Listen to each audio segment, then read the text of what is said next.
What up, YouTube? Here with a post-fight video for Danny Garcia versus Jose Benavidez. Now, before I get out a summary of what took place in the fight, I'm going to tell you out the results first. Danny Garcia was able to pick up a unanimous decision win.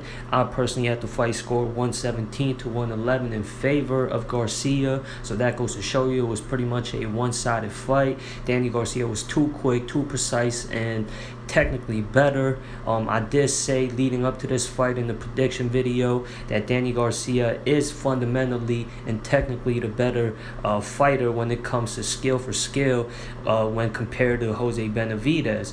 Benavidez wanted to obviously make it a barburner type of fight, but Garcia didn't allow him to. He made it more of a chess match. Garcia stayed elusive all throughout the fight and kept distance from him and Benavidez, making sure that Benavidez couldn't cut off the ring versus him, and he did not exchange, as he was able to pick Benavidez off while Benavidez was trying to make it more of a fight that would favor his style. Garcia did a good job at timing Benavidez and picking him off with good punches, mixing up his punches as well, going downstairs and upstairs, and catching them with good counter shots anytime it looked like Benavidez was about to close in the distance and add some pressure. Garcia, he looked good for somebody who hasn't been in the ring for almost 2 years, and it was his debut fight at 154 pounds.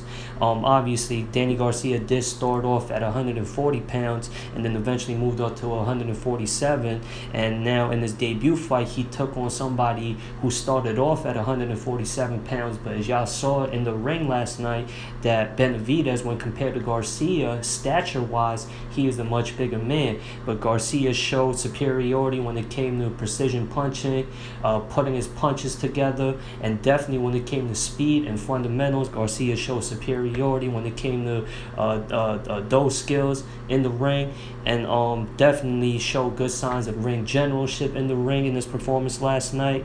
And yeah, like I said, Benavidez isn't a natural super welterweight, but you know, it was a good test for Garcia because he did fight a bigger opponent, regardless of the fact that he's not a natural 154 pounder.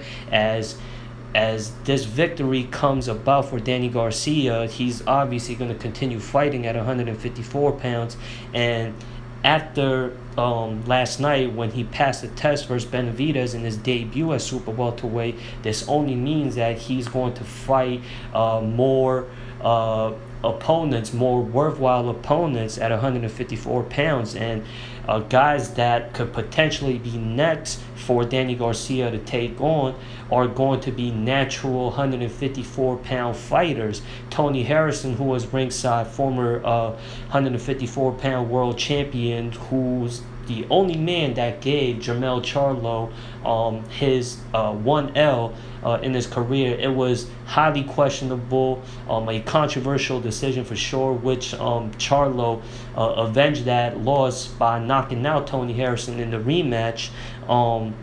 But yeah, Tony Harrison is still one of those savvy veterans who's amongst the top 10 rankings when it comes to the 154 pound division. He was ringside, and he was assessing the fight between Benavidez and Garcia, and he did show interest in taking on the winner of that fight, and Garcia won that fight. Now that would be a tough test to fight a long-time veteran who's been fighting at the super welterweight division. That could be a potential next fight for Danny Garcia, and it would be a entertaining fight, and it would draw Danny Garcia, obviously, drew by headlining the Barclays Center in Brooklyn last night versus Jose Benavidez.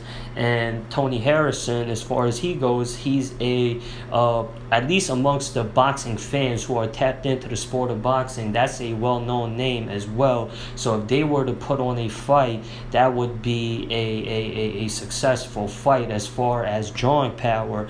And there's other worthwhile opponents, top quality opponents opponents sitting there at 154 pounds. The super welterweight division only has one champion, which is a good thing. Jermell Charlo is the undisputed champion at 154 pounds. This win over Jose Benavidez doesn't solidify Danny Garcia as a legit contender in my eyes, at least at 154 pounds. I think he's still got to go through other opponents who's been there at 154 pounds. Guys like Lubin, that would be a good contest for Danny Garcia. There's Tony Harrison, like I said, I mentioned. You can't count out Brian Castano, who had two unbelievable fights. Well, the rematch between him and Charlo, it was a clear winner in that fight, but Castano is still one of those guys at super welterweight. Now, I don't know if he's ready for, like, per se, a Castano or a Sebastian Fundora, who is a giant, who fights at 154 pounds.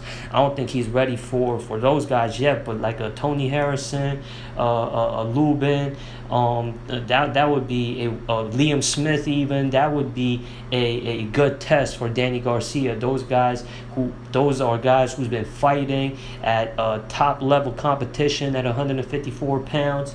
If he wants to solidify himself as a legit super welterweight, and it's going to be harder for Danny Garcia moving on to put on performances like he did versus Jose Benavidez last night if he continues to fight at 154 pounds, especially with those guys that I mentioned, former world champions like Tony Harrison, Liam Smith.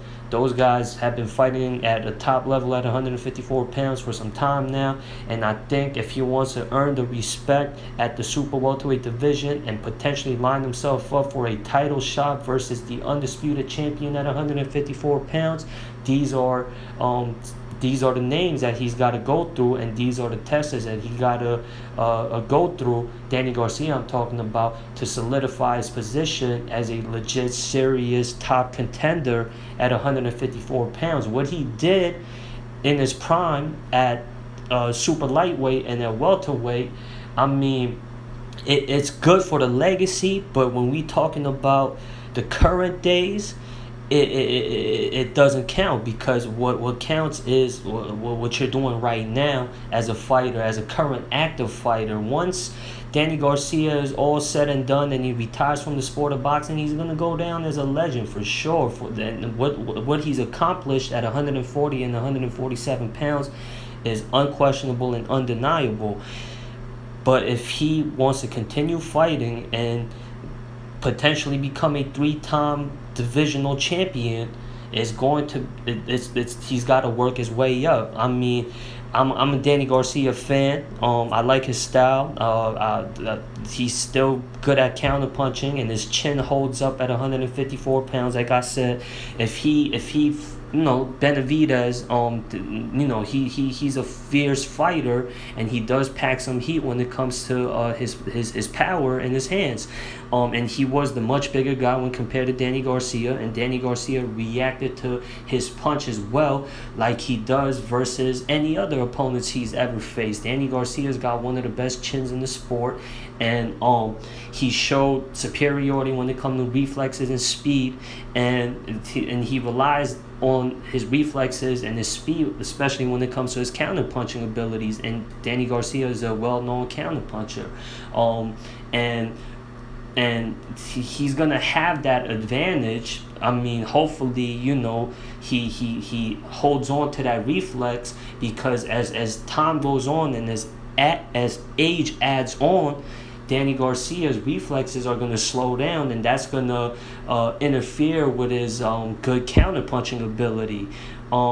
He has a speed advantage, being the lighter guy at super welterweight, and he did react well to Benavidez's offense, like I said. But I want to see how he will hold up versus other 154-pound fighters who's been fighting at 154 pounds, and I'm confident in Danny Garcia's chin that it will hold up versus all those 154-pound fighters. But like I said, what y'all think should be next for Danny Garcia in his future at 154 pounds? And to make my point What I'm saying is I don't see, not like I said, I bigged up Danny Garcia just now. Danny Garcia, I don't see him being a world champion at 154 pounds. Now, I know that's what he wants to accomplish. He's already a 2-divisional world champion. It's gonna be a lot harder for him to be world champion at 154 pounds when there's only one champion, Jermell Charlo, one of the best pound-for-pound fighters in the world right now. And he's going to be fighting bigger guys, like I said. Started as super lightweight, and now he's at super welterweight. That's a challenge in itself. And he's only getting older. Like I said, he looked good for somebody who's been inactive as long as he has. He took time off to heal whatever he needed to heal. He looked spectacular last night versus Jose Benavidez. But can he continue this on in 154 pounds? What's y'all opinion? Y'all let me know in the comments. If y'all got a video reviewing this fight and y'all want me to check it out, I'll be more than glad to. Anyways, that does it for this post-fight video. Comment, subscribe, share, like, all that good stuff. And I'm out of here, y'all. Peace.